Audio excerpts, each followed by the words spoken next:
Hello everyone, कैसे हो आप सब। तो welcome to the lecture number 4 of cell biology और फंडामेंटल यूनिट ऑफ लाइफ, है ना। तो काफ़ी चीज़ें हमने कल कवर कर ली थी और जो हमने मेन टॉपिक लास्ट डिस्कस किया था वो किया था डिफरेंट टाइप ऑफ सॉल्यूशंस के बारे में पढ़ा था, जैसे हाइपोटोनिक, हाइपरटोनिक और आइसोटोनिक सॉल्यूशन के बारे में पढ़ा था। और वहीं से अब हम नेक्स्ट टॉपिक की तरफ हम चल चुके हैं और वो नेक्स्ट टॉपिक है सेल वॉल, है ना। जो बेसिक ओवरव्यू था वो हमने फर्स्ट लेक्चर के अंदर इसका पढ़ लिया था कि जो सेल वॉल है वो क्या करती है, जो आउटर एनवायरनमेंट है सेल के बाहर का और जो सेल के अंदर का एनवायरनमेंट है उसको क्या करती है, एक दूसरे से सेपरेट आउट करती है ना। जैसे हमारे घर के बाहर का जो एनवायरनमेंट है और हमारे घर के अंदर का जो एनवायरनमेंट है, स्पेस है, उसको जो सेपरेट कर रहा है वो हमारा होम कर रहा है ना। होम की जो आउटर वॉल्स है वो कर रही है, तो वही चीज सेल वॉल काम कर रही है। सेल वॉल क्या कर रही है, वहां पर आउटर लेयर बनाने का काम कर रही है वहां पर, ठीक है। तो it is the outer layer of the cell. और कई केसेस के अंदर आपने पढ़ा होगा कि ये क्या होती है, अब्सेंट भी होती है ना। कुछ केसेस के अंदर ये क्या है, अब्सेंट भी होती है। और वो अब्सेंट वाला केस कौन सा था, एनिमल सेल था, ठीक है। तो cell wall is found in the outside the plasma membrane. Plasma membrane के बाहर होता है, पहली क्लास के अंदर पढ़ा था। It is a rigid covering made up of cellulose in complex, but remember यहाँ पर देखो इन्होंने क्या लिखा है, इन्होंने यहाँ पर लिख जरूर दिया है it is a rigid covering made up of cellulose, but remember ये सेलुलोज जो वाली बात हो रही है वो सिर्फ और सिर्फ प्लांट्स के लिए हो रही है। क्योंकि जो सेल वॉल का जो नेचर होता है वो डिफरेंट डिफरेंट हो सकता है। जैसे कि अगर मैं बात करूं यहाँ पर बैक्टीरिया के केस में, तो बैक्टीरिया के केस में ये बनी हुई होती है नाम एंड नाक। नाम और नाक की, अब ये नाम और नाक क्या है, NAM and NAG, N acetyl murein और एन एसिटाइल ग्लूकोजामाइन, है ना। ये दो शुगर कंपाउंड्स है जिससे बैक्टीरिया के अंदर जो सेल वॉल बनी हुई है ना। वहीं पर ही अगर बात करें फंजाई के अंदर, फंगस के अंदर बात करें, तो फंगस के अंदर जो प्लांट सेल वॉल बनी हुई होती है वो बनी हुई होती है काइटिन की। वो किसकी बनी हुई होती है, काइटिन की। काइटिन का बहुत अच्छा एग्जांपल है कॉकरोच। कॉकरोच जो है, जो उसकी आउटर लेयर होती है कॉकरोच की, वो भी किसकी बनी हुई होती है, काइटिन की बनी हुई होती है। कभी जिंदगी में आपने थोड़े बेरहम हुए होंगे, बेरहम होने के बाद आपने अगर कॉकरोच को मारा होगा, तो कॉकरोच को मारने के बाद क्या हुआ होगा, जो उसकी अपर लेयर जब टूटती है तो एक टक जैसी आवाज आती है, एक टक वाली आवाज आती है। वो टक किस लिए आती है, वो आवाज किस लिए आती है, क्योंकि जो वो काइटिन की मेम्ब्रेन होती है वो उस टाइम पे ब्रेक होती है। तो जो ये हार्ड लेयर होती है वो किस वजह से होती है फंगस के अंदर, वो काइटिन की वजह से होती है ना। और दूसरे केस में बात करें, प्लांट के अंदर बात करें, प्लांट का भी जो सेल होता है वो हार्ड होता है और वो किस वजह से होता है, क्योंकि वहां पर जो है वो सेलुलोज की लेयर वहां पर पाई जाती है, जो कि यहाँ पर आपको इस इमेज के अंदर भी दिखाई दे रहा है कि it is a rigid covering made up of cellulose which is a complex substance providing structural support to the plants, है ना। डिफरेंट डिफरेंट ऑर्गेनिज्म के अंदर जो नेचर होता है सेल वॉल का वो डिफरेंट डिफरेंट हो सकता है, डिपेंड करता है कि ऑर्गेनिज्म कहाँ सर्वाइव कर रहा है, किस एरिया में रह रहा है, किस हैबिटेट में रह रहा है। इस चीज पे सारी ये चीजें डिपेंड करती है कि उसकी सेल वॉल कैसी हो, ठीक है जी। नेक्स्ट पॉइंट है, अगर मैं प्लांट्स की बात करें यहाँ पर, क्योंकि ये फंक्शन प्लांट की ही बात करके लेके चल रहा है, तो इसमें मैकेनिकल सपोर्ट प्रोवाइड करेगा, serve as a food reservoir का काम करेगा, सेल की शेप को मेंटेन करने का काम करेगा, है ना। इंटरसेलुलर जो चीजें ट्रांसपोर्ट करनी है उसका काम करेगा, जो एक सेल एक्सपेंशन है यानी कि सेल के जो साइज बढ़ाना है उसके अंदर काम भी करेगा, और प्रोटेक्शन के अंदर तो काम करेगा ही करेगा। किसी भी बात करो तो किसी भी जो है अपने क्या है, जो पैथोजेंस वगैरह है, पैथोजन इन द सेंस कोई इंसेक्ट है या कोई बैक्टीरियल इन्फेक्शन हो सकता है, कोई फंजाई इन्फेक्शन होता है, उससे प्रोटेक्शन करने का काम कौन करेगा, ये सेल वॉल करेगा। इसी वजह से जो प्लांट की सेल वॉल कैसी होती है, हार्ड होती है। हम कभी भी प्लांट्स को जो है वो नॉर्मली नहीं खाते, नॉर्मली मतलब ऐसे कोई भी जो वेजिटेबल होती है वो ऐसे ही कच्चा नहीं खाते, और इसका भी रीजन क्या होता है, क्योंकि उसके अंदर क्या होती है, सेलुलोज होती है। और हम ह्यूमंस के पास एक सबसे बड़ी प्रॉब्लम क्या है, हम ह्यूमंस के पास सेलुलोज को डाइजेस्ट करने के लिए कोई एंजाइम नहीं है, यानी कि हमारी बॉडी सेलुलोज को डाइजेस्ट नहीं कर सकती। इसलिए हम उसको क्या करते हैं, पहले उबालते हैं, उबालने के बाद क्या होता है, जो सेलुलोज होता है वो ब्रेक हो जाता है और अब उसे बॉडी इजीली डाइजेस्ट कर सकती है। आजकल देखा होगा आपने, बाहर जो आपके कंपनी गार्डन्स होते हैं या फिर बोटेनिकल गार्डन्स होते हैं, उन बोटेनिकल गार्डन्स के बाहर कोई ठेले वाला खड़ा रहता है। वो ठेले वाला खड़ा होकर वहां पर एक मिक्स जूस बेच रहा होता है, जिसके अंदर वो लौकी भी डाल रहा है, गाजर भी डाल रहा है, नींबू भी डाल रहा है, और सब कुछ मिक्स करके एक हरे से मिक्सचर के अंदर आपको सर्व करके दे देता है ना। लेकिन उसको कभी भी जो डॉक्टर होता है वो रिकमेंड नहीं करते, for the reason same condition. पहली कंडीशन तो ये है कि जब वो ऐसे नॉर्मल रो वेजिटेबल्स डाल रहा है तो वो हो सकता है उसके अंदर पैथोजन वगैरह रह गई होगी, कि बॉईल नहीं हुई है, वो चीज़ बॉईल नहीं हुई है तो पैथोजन नहीं मरे होंगे। दूसरी चीज़ उसके अंदर जो पॉसिबल है, दूसरी चीज़ जो मेन पॉसिबल है कि वो अभी उबली नहीं है, उबली नहीं है तो अभी भी उसकी जो सेलुलोज वाला कंपाउंड है वो अभी भी उसके अंदर प्रेजेंट है, और जब हम उसे लेते हैं तो लोगों के अंदर जो है गैस की प्रॉब्लम बनेगी, क्योंकि बॉडी उसे डाइजेस्ट नहीं कर पाएगी। बॉडी उसके ऊपर जब एंजाइम ऐड करेंगे तो उसमें डिफरेंट गैसेस प्रोड्यूस होंगी, और लोगों को उनको जो ऐसे जूसेस पी रहे हैं उनको जनरली जो है फायदा होगा, लेकिन फायदे से ज्यादा नुकसान होने की संभावना ज्यादा है। उनको क्या है, पेट खराब या फिर जो है एसिडिटी या फिर बोलो तो जो गैस वाली प्रॉब्लम है वो उन्हें देखने को मिलती है। ठीक है, और वो रीजन क्या है, इसकी सेल वॉल है ना। जो सेल वॉल होती है प्लांट की वो कुछ पार्ट्स के अंदर डिवाइड होती है। एक तो होती है प्राइमरी सेल वॉल जो आउटर लेयर बनाती है, एक तो यहाँ पर होती है प्राइमरी सेल वॉल, और उसके नेक्स्ट जो एग्जिस्ट करती है वो करती है मिडल लैमेला। ठीक है जी। सबसे पहले क्या होता है, यहाँ पर एक और लेयर आती है सेकेंडरी सेल वॉल, फिर इसके अंदर जो आती है वो आती है मिडल लैमेला, और फिर लास्ट में जो आती है वो आती है प्राइमरी सेल वॉल। और प्राइमरी सेल वॉल के बाद जो आती है अपनी नेक्स्ट मेम्ब्रेन लेयर आती है, जिसको हम बोलते हैं प्लाज्मा मेम्ब्रेन, जो कि हम ऑलरेडी डिस्कस कर चुके हैं। जिसके अंदर बीच में जो आपको फाइबर दिख रहा है, इस तरह से फाइबर जो इस तरह से अरेंज है, ये किसके फाइबर है, सेल्यूलोज के फाइबर है। और बीच में एक नेटवर्क दिख रहा होगा जो इन सेल्यूलोज को इस तरह से बाइंड करके रखा हुआ है, एक दूसरे से इस तरह से बांध के रखा हुआ है, जो ये नेटवर्क फॉर्म करने के अंदर इस तरह से हेल्प कर रहा है, जिसका नाम यहाँ पर क्या है, पैक्टिन है।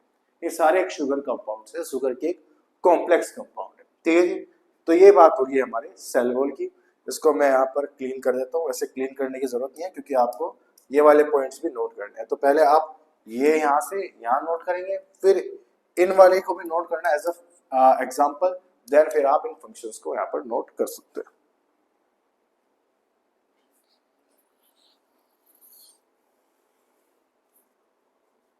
आई होप आपको समझ में आ गया होगा। अब चलते हैं नेक्स्ट की तरफ। नेक्स्ट जो कॉन्सेप्ट आता है वो आता है प्लाज्मोलाइसिस, है ना। प्लाज्मोलाइसिस वैसे हम ऑलरेडी पढ़ चुके हैं, जब हमने सेल को जो है एक कौन से सॉल्यूशन के अंदर रखा था, हाइपरटोनिक के अंदर रखा था। तो हाइपरटोनिक सॉल्यूशन के अंदर जब सेल को प्लेस किया था, क्योंकि बाहर की कंसंट्रेशन उस केस में क्या हो गई थी, ज्यादा हो गई थी एज कंपेयर टू सेल के अंदर वाली कंडीशन में। तो उसमें क्या होता, वाटर का मूवमेंट बाहर अंदर से बाहर की तरफ हुआ था, जिसकी वजह से जो सेल होता है वो श्रिंक हो जाता है मतलब छोटा हो जाता है। जो वो सेल श्रिंकेज है उसी को हम क्या बोलते हैं, प्लाज्मोलाइसिस बोलते हैं। प्लाज्मोलाइसिस में डेफिनेशन सिंपल है, when a living plant cell loses water through osmosis there is a shrinkage and contractile of the content of the cell away from the cell wall, है ना। this phenomena is known as plasmolysis। और इसके अंदर देखो ये plant का cell इन्होंने दिखा रखा है, और यहाँ से क्योंकि यहाँ पर जो सॉल्यूशन होगा यहाँ पर इस केस के अंदर वो कंसंट्रेटेड सॉल्यूशन होगा, है ना। तो वाटर का मूवमेंट अंदर से बाहर की तरफ जा रहा है, और इसी को हम क्या बोलते हैं, प्लाज्मोलाइसिस बोलते हैं। ठीक है जी। नेक्स्ट आता है हमारा साइटोप्लाज्म, इसको भी हम डिस्कस कर चुके थे, पहले हमने ओवरव्यू ले लिया था। साइटोप्लाज्म जो होता है, जो न्यूक्लियस है हमारा सेल का, और उसके बाहर जो प्लाज्मा मेम्ब्रेन है, उसके बीच में जितना भी फ्लूइड मटेरियल प्रेजेंट रहता है उसी को हम क्या बोलते हैं, साइटोप्लाज्म बोलते हैं, है ना। तो the cytoplasm is a fluid content inside the plasma membrane. It contain many specialised cell organelles. Each of these organelles perform a specific function. Cell organelles are enclosed by membranes. In prokaryote, beside the absence of defined nuclear region, the membrane-bound organelles are also absent. On the other hand, the eukaryotic cell have membrane as well as membrane enclosed organelles. यानी ये बातें वही लिखी हुई है, बस थोड़ा बड़ा चार्ट आगे लिखा है। कहने का मतलब इसका सिंपल सिंपल रहता है कि जो साइटोप्लाज्म है उसके अंदर क्या होते हैं, डिफरेंट डिफरेंट ऑर्गेनेल्स जो होती है वो प्रेजेंट रहती है। डिफरेंट डिफरेंट ऑर्गेनेल्स जो है वहां पर डिफरेंट डिफरेंट सेल का फंक्शन परफॉर्म करती है। बट वहीं पर अगर मैं प्रोकैरियोटिक की बात करूंगा, इन प्रोकैरियोट्स के अंदर क्या कंडीशन थी, वहां पर सिर्फ और सिर्फ साइटोप्लाज्म ही प्रेजेंट है, न्यूक्लियस वहां पर प्रेजेंट था ही नहीं। क्योंकि वहां पर न्यूक्लियस प्रेजेंट ही नहीं था, तो इस वजह से क्या होता है, जो मेम्ब्रेन बाउंड ऑर्गेनेलीज है, क्योंकि जो डिफरेंट डिफरेंट ऑर्गेनेलीज होती है जो साइटोप्लाज्म के अंदर प्रेजेंट रहती है, वो मेम्ब्रेन बाउंड होती है। तो जो मेम्ब्रेन बाउंड ऑर्गेनेलीज है वो भी एब्सेंट होती है। लेकिन जब यूकैरियोट में, क्योंकि प्रॉपर सारे मेम्ब्रेन्स है, न्यूक्लियर मेम्ब्रेन भी है, प्लाज्मा मेम्ब्रेन भी है, साइटोप्लाज्म है, न्यूक्लियोप्लाज्म है, तो वहां पर मेम्ब्रेन बाउंड ऑर्गेनेलीज भी प्रेजेंट होती है। वो सारी कहां पर प्रेजेंट होती है, साइटोप्लाज्म के अंदर प्रेजेंट होती है ना। और यही चीजें आपने बताई थी। ऑर्गेनेलीज मैंने आपको बताया कि सेल के अंदर डिफरेंट डिफरेंट पार्ट्स होते हैं जो डिफरेंट डिफरेंट फंक्शंस को परफॉर्म करती है सेल के अंदर, मशीनरी बोल सकते हो आप सेल की, ठीक है। तो इस वाले पार्ट को भी आप, मैं इसको थोड़ा सा यहाँ पे एक्सपेंड करके लिख देता हूँ, इसको भी आप क्या कर ले, नोट कर ले।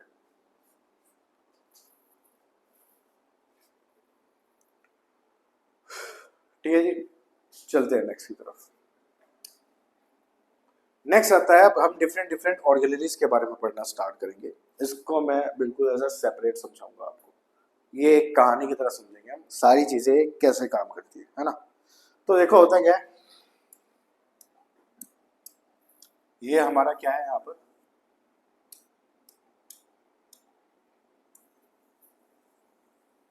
ये हमारा क्या है यहाँ पर, सेल है। और इस सेल के अंदर यहाँ पर क्या है, इस तरह से सेंटर में न्यूक्लियस है, ये क्या आ गया, न्यूक्लियस।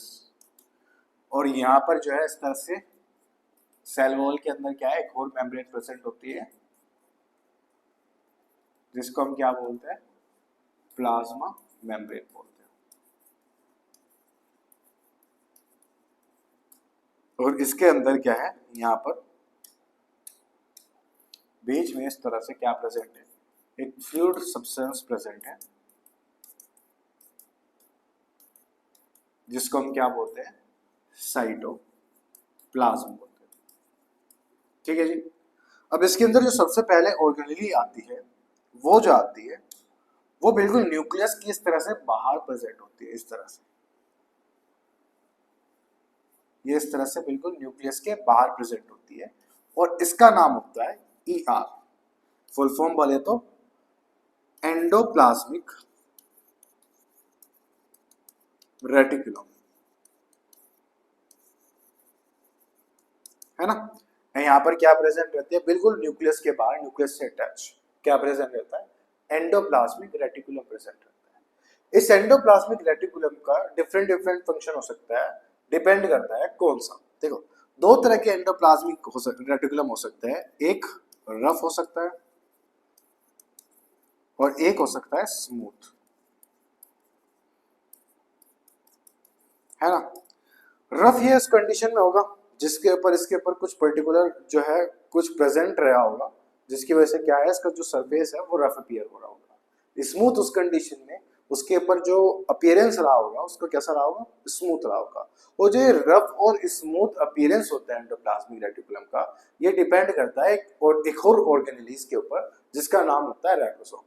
राइबोसोम क्या होता है, छोटे छोटे दानेदार क्रिस्टल जैसे, कोई भी क्रिस्टल जैसे हमारे चीनी का क्रिस्टल होता है, वो क्या है, क्रिस्टल है, यानी क्रिस्टल जैसा दानेदार स्ट्रक्चर होता है जो हमारे सेल के अंदर प्रेजेंट रहता है।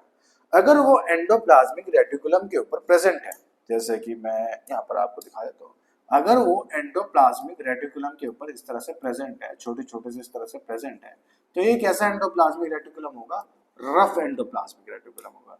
ये कैसा होगा, रफ एंडोप्लाज्मिक रेटिकुलम होगा, ये वाला। ठीक है। वहीं पर ही अगर बात करूं, जो ये वाला अपीयर है, ये पूरा जो सरफेस है जिसके ऊपर कोई भी एंडोप्लाज्मिक रेटिकुलम नहीं दिख रहा, ये कौन सा एंडोप्लाज्मिक रेटिकुलम है, स्मूथ एंडोप्लाज्मिक रेटिकुलम है। रफ और स्मूथ में डिफरेंस समझ में है। अगर एंडोप्लाज्मिक रेटिकुलम के ऊपर राइबोसोम प्रेजेंट है, इसका मतलब वो रफ एंडोप्लाज्मिक रेटिकुलम है।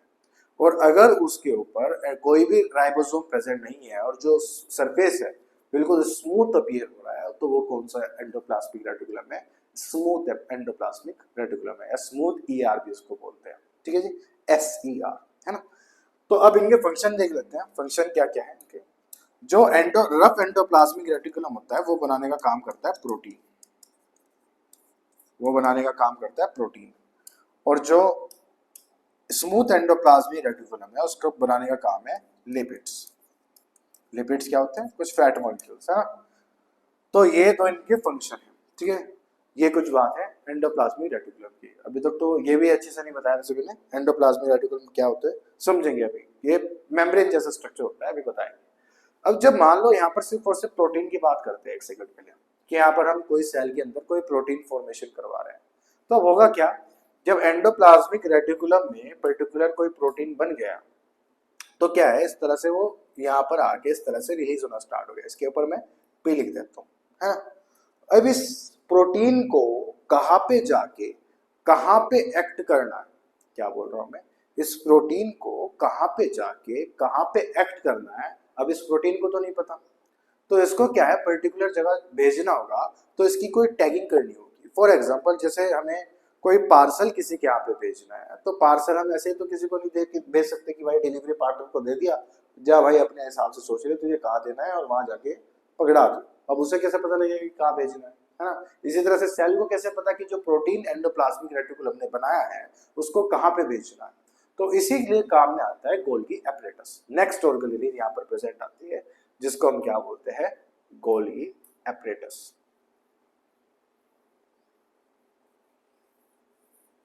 ठीक है जी, कौन सा फेज आता है, गोल्गी एपरेटस।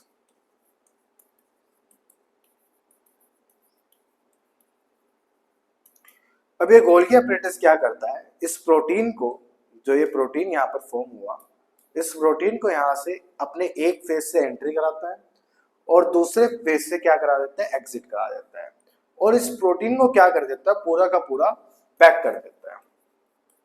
क्या कर देता है, पैक कर देता है, और पैक करके इसके ऊपर क्या करते हैं, टैग लगा देता है। टैग इन द सेंस कि कहाँ पे इसे जाके ब्लड के अंदर एंटर करके कहाँ पे जाके इसको एक्ट करना है, यानी कि अपना फंक्शन परफॉर्म करना है प्रोटीन को, वो कौन तय करता है, गोल्गी एपरेटस तय करता है। यानी कि गोल्गी एपरेटस में बोल सकता हूँ is the post office of the cell, क्योंकि वो चीजों को ट्रांसपोर्ट करने के अंदर काम में आ रहा। ठीक है जी, तो ये दो ऑर्गेनेल्स के मैंने आपको फंक्शन यहाँ पर समझा दिए। एंडोप्लाज्मिक रेटिकुलम लिपिड्स या फिर बोलो आपको प्रोटीन बना के दे रहा है, और प्रोटीन की जो पैकेजिंग है, जो टैगिंग है, वो कौन करवा रहा है, वो करवा रहा है गोल्गी एपरेटस। अब आ जाते हैं अपने टॉपिक पे, ये आ गया एंडोप्लाज्मिक रेटिकुलम। ठीक है जी, एंडोप्लाज्मिक रेटिकुलम जो है कुछ नेटवर्क जैसा स्ट्रक्चर है। देखो यहाँ पर एक इस तरह से पूरा का पूरा एक स्ट्रक्चर दिख रहा है, जो बाद में इस तरह से डिफरेंट डिफरेंट ट्यूब्स वाले नेटवर्क में जाकर इस तरह से कन्वर्ट हो रहा है। ठीक है जी, एक जगह से क्या होगा, प्रोटीन एंटर होगा और पूरा प्रोटीन तैयार होकर यहाँ से बाहर आ जाएगा, है ना। तो मेम्ब्रेनस स्ट्रक्चर है, ट्यूब लाइक है, शीट लाइक है। It look a long tube round and oblong backs, है ना। The endoplasmic reticulum is similar to the structure of plasma membrane. दो टाइप के हो सकते हैं, rough endoplasmic reticulum, smooth endoplasmic reticulum. Rough जो होता है, रफ अपीयर होता है फॉर द रीजन क्योंकि उसके पास राइबोसोम अटैच होते हैं, और जो स्मूथ होता है वो कैसा होता है, स्मूथ अपीयर होता है क्योंकि उसके पास राइबोसोम नहीं होते हैं। जो रफ वाला है वो प्रोटीन बनाने के अंदर काम में आ रहा है, और जो स्मूथ वाला है वो लिपिड्स वगैरह बनाने के अंदर काम में आ रहा है, ये लिखा हुआ है यहाँ पे। And the process is known as membrane biogenesis. इस प्रोसेस को जो एक डिफरेंट पार्ट से क्या बना रहा है, प्रोटीन बना रहा है, फिर लिपिड बना रहा है, इसी को हम क्या बोलते हैं, मेम्ब्रेन बायोजेनेसिस बोलते हैं। और some other protein and lipid function as enzyme and hormones. अब जो प्रोटीन्स होते हैं आपको मैं बता दूं, ये एज अ जनरल अवेयरनेस का क्वेश्चन है। जो हार्मोन्स होते हैं वो भी प्रोटीन्स के बने हुए होते हैं, सारे नहीं लेकिन मैक्सिमम। लिपिड जो आपके एंजाइम्स हैं, एंजाइम क्या होता है, biocatalyst. Biocatalyst in the sense जो किसी भी रिएक्शन को, कोई रिएक्शन मान लो ए टू बी कन्वर्ट हो रही है, वो 1 घंटे के अंदर हो रही है, लेकिन जब उसके अंदर मैंने बायोकैटलिस्ट ऐड कर दिया तो वो लगभग 1 या 2 मिनट में हो जाती है। तो उसे बोलते हैं बायोकैटलिस्ट, जो बहुत ज्यादा स्पीड में हो रही है। तो जो एंजाइम्स होते हैं वो भी किससे बने हुए होते हैं, प्रोटीन से बने हुए होते हैं। दोनों का नेचर क्या है, प्रोटीन नेचर है। ये डायग्राम है। नेक्स्ट यहाँ पर फंक्शंस लिखे हुए हैं, फंक्शन वही है सेम कि भैया साइटोप्लाज्म में क्या करवा रहे हैं, अपने प्रोटीन का फॉर्मेशन करवा रहे हैं, या फिर बोलो लिपिड्स का फॉर्मेशन करवा रहे हैं। और इसका एक और फंक्शन यहाँ पे लिखा हुआ है, the ER also function as a cytoplasmic framework providing surface for some of the biochemical activities. ये कुछ और बायोकेमिकल एक्टिविटीज के अंदर भी इन्वॉल्व होता है। और साथ में in the liver cells the group of animals called vertebrates, जो कि हम जो आते हैं वर्टिब्रेट्स के अंदर आते हैं। Smooth endoplasmic reticulum plays an important role in detoxification many poisons and drugs. जो हमारा लीवर जो है वो डीऑक्सीफिकेशन के अंदर काम करता है, यानी कि जो टॉक्सिक्स प्रोड्यूस हो जाते हैं हमारी बॉडी के अंदर, टॉक्सिन्स जो प्रोड्यूस हो जाते हैं उनको भी रिमूव आउट करने में जो हेल्प करता है वो जो एंडोप्लाज्मिक रेटिकुलम करता है लीवर के अंदर, खासकर बात करें। ठीक है जी, तो ये फंक्शन हम ऑलरेडी पढ़ चुके हैं।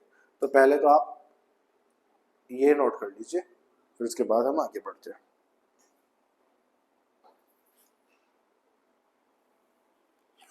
इसके बाद आपको करना है ये डायग्राम भी नोट कर लीजिए, अगर आपको समझने के लिए चाहिए, क्योंकि इसमें सारा पोर्शन जो है वो एज अ समराइज्ड है। और इसके बाद जो आता है वो आता है ये वाला पार्ट, जो कि फंक्शंस ऑफ एंडोप्लाज्मिक रेटिकुलम डाल के आपको लिखना है। ठीक है जी, चलते हैं नेक्स्ट। नेक्स्ट आता है हमारा गोल्गी एपरेटस। गोल्गी एपरेटस के जो मैंने बात नहीं बताई खास, वो ये है कि इसके दो फेजेस होते हैं। एक तो होता है सिस फेज, जहां से प्रोटीन एंटर करता है, जिस जगह से प्रोटीन अपनी एंट्री करेगा गोल्गी एपरेटस के अंदर पैकेजिंग के लिए, उस फेज को बोलते हैं हम ट्रांस फेज। और जहां से देखो ये इस तरह से वैक्यूल्स टाइप यहाँ पर स्ट्रक्चर निकल गया पैक होके, जिनको हम सिक्रेटरी वेसिकल्स बोलते हैं। और जहां से ये निकल रही है, देखो ये फॉर्म हो रही है यहाँ पर, जहां से वेसिकल्स यानी कि प्रोटीन जो है वो पैक होके बाहर निकल रहा है वेसिकल्स के फॉर्म में, उस पर्टिकुलर फेज को हम बोलते हैं ट्रांस फेज। उस पर्टिकुलर फेज को हम क्या बोलते हैं? Trans phase. और ये भी मेम्ब्रेनस स्ट्रक्चर ही है, मेम्ब्रेन्स का फॉर्म ही हुआ है। फंक्शन क्या है? पैकेजिंग का। ठीक है जी, तो इसके अंदर भी ये लिखा हुआ है, डिस्कवर किया था कैमिलो गोल्गी ने, है ना। मेम्ब्रेनस स्ट्रक्चर है, और जो ये आपको इस तरह से स्ट्रक्चर जो दिख रहे हैं, इनको हम क्या बोलते हैं? सिस्टर्नी बोलते हैं। यहाँ पर सिस्टर्न या फिर इसको सिस्टर्नी भी बोलते हैं। अगर सिर्फ एक नॉर्मल की बात करेंगे, सिंगल की बात करेंगे तो सिस्टर्नी, क्योंकि यहाँ पर बहुत सारे हैं तो सिस्टर्न्स। ठीक है। This membrane often have connection with the membrane of endoplasmic reticulum, क्योंकि इसके साथ ही काम करते हैं, एंडोप्लाज्मिक रेटिकुलम के साथ ही काम करते हैं। The material synthesized near the endoplasmic reticulum is packaged and dispatched to the various target inside or outside the cell, है ना। It function includes the storage, ये storage के अंदर काम में आता है, modification के अंदर काम में आता है, और packaging के अंदर काम में आता है। और लास्ट में इसमें क्या बन जाते हैं? वेसिकल्स बन जाती है। In some cases, complex sugar may be made from simple sugar in Golgi apparatus। जो सिंपल शुगर का इस्तेमाल करके कॉम्प्लेक्स शुगर बनाने के अंदर भी काम में आता है। और Golgi apparatus is involve in the formation of lysosome. और जो लाइसोसोम, जो नेक्स्ट ऑर्गेनेली हम कल क्लास में पढ़ेंगे, नेक्स्ट क्लास के अंदर पढ़ेंगे, वो भी कौन बनाता है? गोल्गी एपरेटस ही बनाता है। ठीक है जी, ठीक है। लाइसोसोम तो कल वाला है, ये आप नोट कर लीजिए। उसको आप पॉज करें वीडियो को और इसको नोट करें।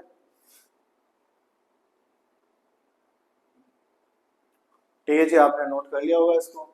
तो कल हम अपने जो नेक्स्ट क्लास स्टार्ट करेंगे वो करेंगे इस वाले पार्ट से, जो कि होगा लाइसोसोम। आज के लिए इतने रखते हैं, मिलते हैं फिर नेक्स्ट क्लास में। Till then bye bye and have a nice day.